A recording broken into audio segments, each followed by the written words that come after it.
శ్రోతలకు నమస్కారం. ఇప్పుడు నేను కాశీయాత్ర కథలు 26వ మజిలీ కథను చదివి వినిపించబోతున్నాను. ఇంకా కథలోకి వెళ్దాం.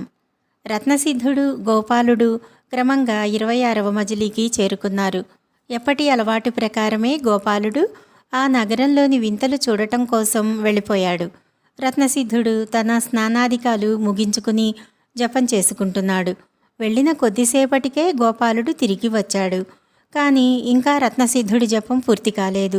అది ఎప్పుడు అవుతుందా అని కాలు కాలిన పిల్లిలా తిరుగుతూ మధ్య మధ్యలో చిన్నగా స్వామి అంటూ పిలవసాగాడు.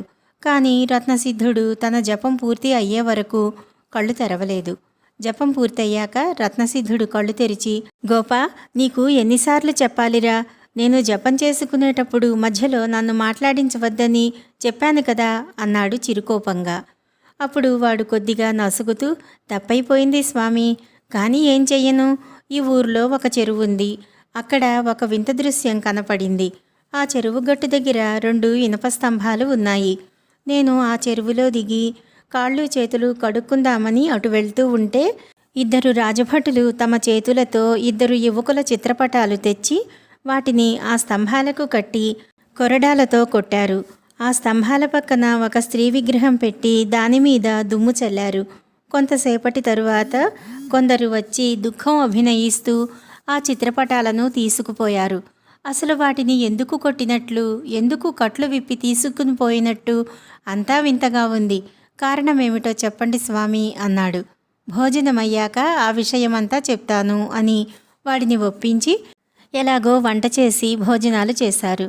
రత్నసిద్ధుడు మణిప్రభావంతో ఆ కథను తెలుసుకుని ఇలా చెప్పనారంభించాడు. ప్రతాపవర్మ కథ. సింధూరపురం అనే నగరాన్ని ప్రతాపవర్మ అనే రాజు పరిపాలిస్తున్నాడు. ఆయనకు మొదట చేసుకున్న వివాహం వలన సంతానం కలగలేదు.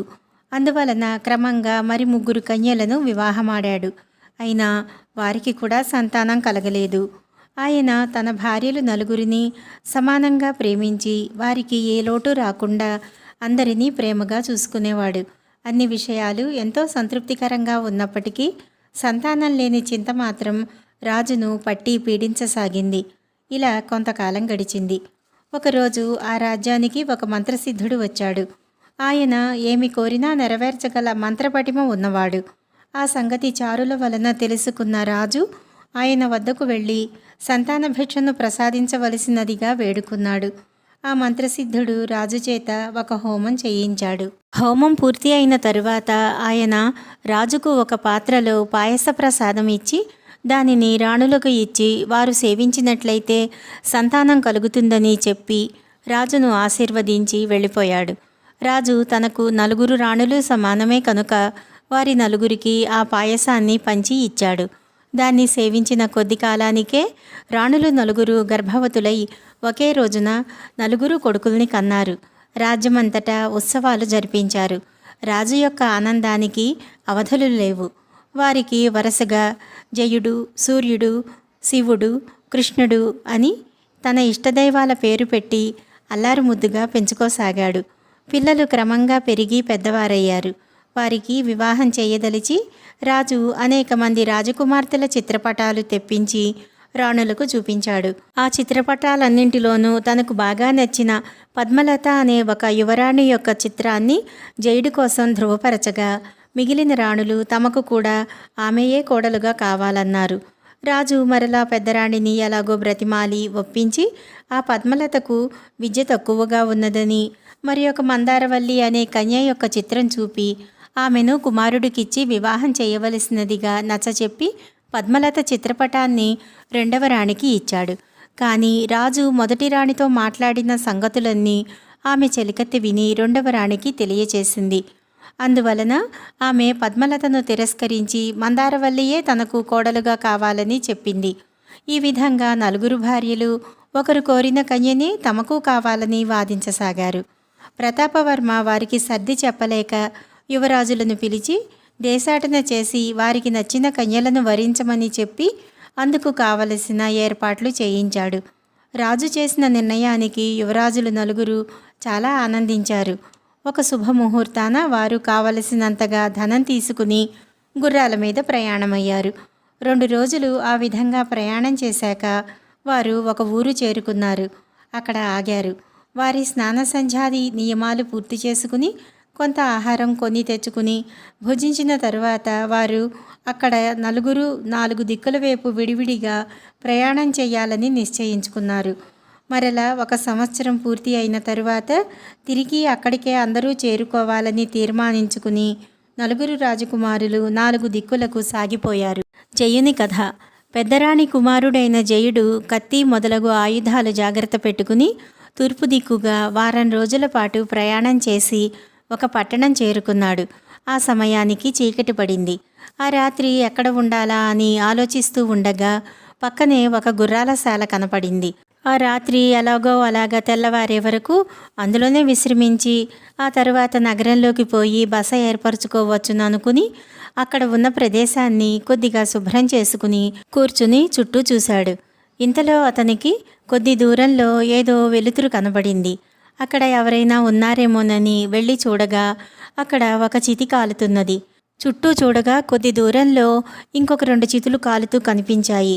అప్పుడు జయుడికి అర్థమయ్యింది తానున్నది శ్మశానంలోనని. కానీ అతడు స్వతహాగా చాలా ధైర్యవంతుడు కావటం వలన ఏమాత్రమూ భయపడక ఎలాగో ఆ రాత్రిని ఆ ప్రదేశంలోనే గడపాలని తీర్మానించుకున్నాడు. కొద్ది క్షణాలు గడిచాయి. జయుడికి నిద్ర వస్తున్నది. ఇంతలో ఒక మూల పెద్ద చప్పుడయ్యింది. జయుడు ఉలికిపడి ఆ శబ్దం వచ్చిన దిక్కుగా చూడగా అక్కడ ఒక పెద్ద చెక్క పెట్టె పడి ఉన్నది. అతడు ఆ పెట్టె వద్దకు వెళ్ళి చూడగా అక్కడ ఎవరూ కనిపించలేదు. అందులో ఏమున్నదో మూత తీసి చూడాలని జయుడికి కుతూహలం కలిగింది. పెట్టె మూత తీసి చూడగా ఆశ్చర్యపోయాడు. అందులో ఒక అద్భుతమైన సౌందర్య రాశి స్పృహ తప్పి పడి ఉన్నది. పరీక్షించి చూడగా ఆమె ప్రాణంతోనే ఉన్నది.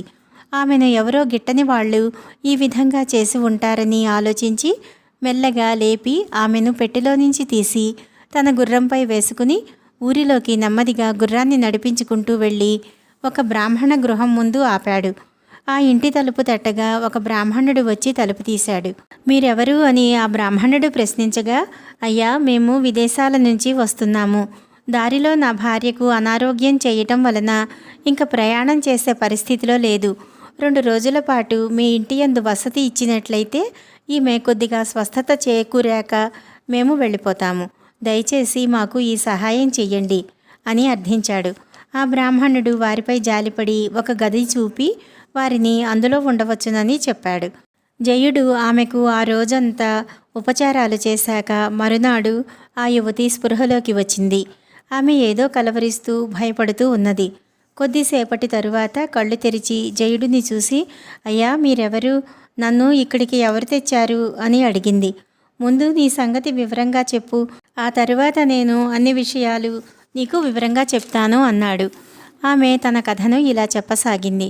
అయ్యా, నేను ఈ పట్టణపు రాజైన యశోపాలుడు యొక్క కుమార్తెను. నా పేరు మాలిని. నా బాల్యంలోనే నా తల్లి మరణించగా నా తండ్రి సునీతి అనే ఆమెను 2వ వివాహం చేసుకున్నాడు. ఆమెకు సంతానం కలగలేదు. నేను అంటే ఎందుకనో ఆమెకు మొదటి నుంచి విరోధభావమే. అది రోజురోజుకు పెరుగుతూ వచ్చింది. మా తండ్రి నేను ఆడపిల్లనని ఎంచక నాకు సమస్త విద్యలు నేర్పించారు. త్వరలోనే నా వివాహం చెయ్యాలని నా తండ్రి వివాహ ప్రయత్నాలు ప్రారంభించారు. నా సవతి తల్లికి నేను పెండ్లాడటం ఇష్టం లేదు. ఎందువల్లనంటే నాకు కాబోయే భర్త ఈ రాజ్యానికి వారసుడవుతాడు. అది ఇష్టం లేని నా మారుటి తల్లి మా తండ్రి చూసిన ప్రతి సంబంధము ఏదో ఒక వంక పెట్టి తిరస్కరించేది.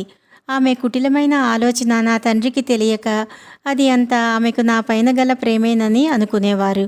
ఆయనతో నేను ఏమి చెప్పటానికి వీలు లేకుండా అనుక్షణం నన్ను తన సేవకురాళ్ల నిఘాలో ఉంచింది.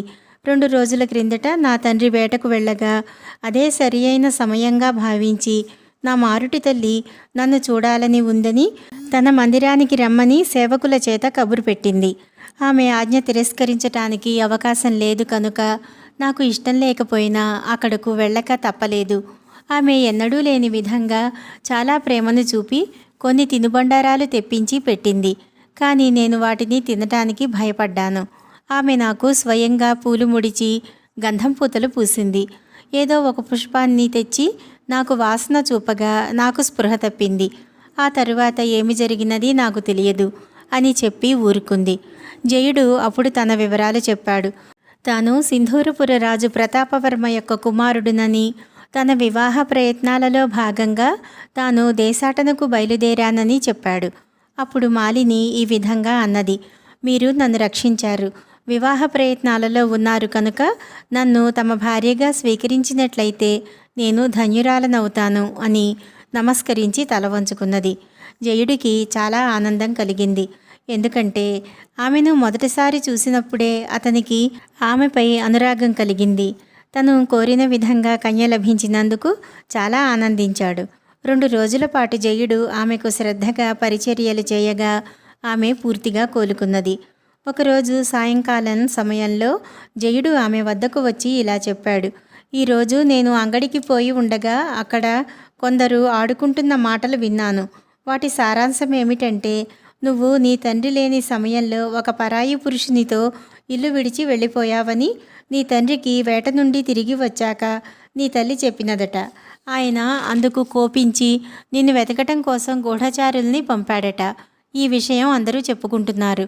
మన సంగతి వారు పసికట్టక మునిపే మనం ఈ ప్రదేశం నుంచి నిష్క్రమించటం మంచిది అన్నాడు. ఆమె కూడా అందుకు అంగీకరించింది. ఆనాటి అర్ధరాత్రి సమయంలో జయుడు మాలిని గుర్రం ఎక్కి ఆ ఊరి నుంచి నిష్క్రమించారు. వారు 2 రోజుల పాటు ఆగకుండా ప్రయాణం చేశారు. మధ్యలో ఆకలి దప్పులు తీర్చుకోవటం కోసం కొద్దిసేపు ఏదైనా ఒక ప్రదేశంలో ఆగి అప్పటికి ఏది దొరికితే అది తిని తిరిగి ప్రయాణమయ్యేవారు. 2 రోజుల తరువాత పొరుగున ఉన్న ఒక పట్టణం చేరుకుని చాలా బడలి ఉన్నందున ఇద్దరూ ఒక సత్రంలో బస చేశారు. బడలిక తీరేదాకా 2 రోజులు విశ్రాంతి తీసుకుని తిరిగి బయలుదేరదామనుకున్నారు. అక్కడ ఉన్న ఒక అరుగు మీద విశ్రమించారు. రాజకుమారి మాలినికి తన దుస్థితి తలుచుకుని విచారం కలిగింది. ఆమె జయునితో ఇలా అన్నది, ఆర్య, నేను రాచపుట్టుక పుట్టి ఎంతో గౌరవంగా బ్రతికి అన్నీ ఉన్నా కూడా ఏమీ లేని దానివలే ఈ విధంగా వీధుల పాలయ్యాను. అంతా విధి విలాసం, ఎంతటి వారికైనా అనుభవించక తప్పదు కదా అని కంటనీరు పెట్టింది. జయుడు ఆమెను ఓదార్చుతూ ఇలా అన్నాడు, నీవు విచారించకు, ఈ పట్నపు రాజు చాలా మంచివాడట. నేను సరుకులు తేవటం కోసం అంగడికి వెళ్ళినప్పుడు అక్కడి వారు మాట్లాడుకుంటూ ఉండగా విన్నాను. రేపు ఆయన దర్శనం చేసుకుంటాను. ఆ తరువాత నీ శరీరమంతా బంగారు నగలతో ముంచెత్తుతాను. 7 అంతస్తుల మేడలో హంసతూలికా తల్పం మీద కూర్చోపెడతాను. అప్పుడు నేనేమిటో, నా సామర్థ్యం ఏమిటో నీకు తెలుస్తుందిలే అన్నాడు చిరునవ్వు నవ్వుతూ. కాకపోతే వారికి తెలియకుండా మారువేషంలో ఉన్న ఆ పట్టణపు రాజు వారిని చాటుగా చూస్తూ వారి మాటలను వింటున్నాడని వారికి తెలియదు. తరువాత వారిద్దరికీ మార్గాయాసం వలన కలిగిన అలసటతో వెంటనే నిద్ర పట్టేసింది. వీరు మాటలను చాటుగా వింటూ ఉన్న ఆ పట్టణపు రాజు కీర్తివర్మ ఇలా అనుకున్నాడు, వీడెవడో మహా నేర్పరిలా ఉన్నాడు. తాను చెప్పిన మాటలు అంత తేలికగా నిజం అవుతాయనుకుంటున్నాడేమో. ఆడవారి ఎదుట ఇచ్చకాలు పలికినంత మాత్రాన పని అయిపోయినట్లు కాదు కదా. వీడి సంగతి రేపు తెలుసుకుంటాను అనుకుని అక్కడి నుంచి వెళ్ళిపోయాడు. ఈ కథ యొక్క కొనసాగింపును తరువాయి మజిలీలో తెలుసుకుందాము. నమస్కారం.